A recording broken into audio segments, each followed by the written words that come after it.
আয়োজিত বাংলাদেশের মোতারামের জন্য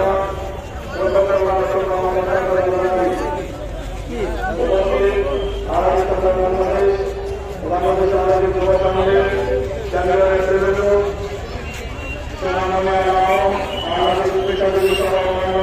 সংগঠনের নেতৃবৃন্দ সারা দেশ থেকে আগত বিভিন্ন স্তরের দায়িত্বশীল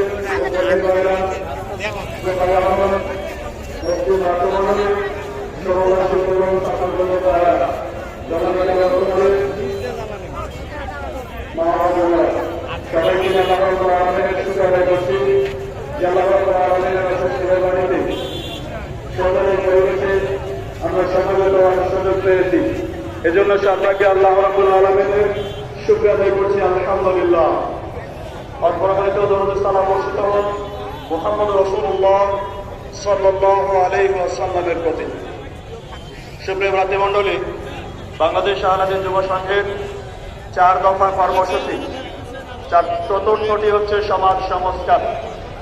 সমাজ সংস্কারের দৃঢ় চেতনা নিয়ে তারুণ্যের উদ্দীপনায় উজ্জীবিত একটা যুব সমাজ ইমারতের অধীনে সুসংগঠিত হয়ে সমাজ সংস্কারের ময়দানে বিচরণ করছেন। সমাজ সংস্কারের মূল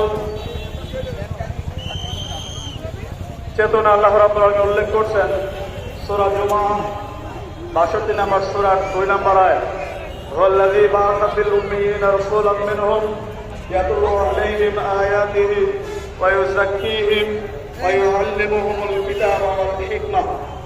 তিনি সেই সত্তা যিনি নিরক্ষরদের মধ্য হতে তাদেরই একজনকে রাসূল হিসেবে পাঠিয়েছেন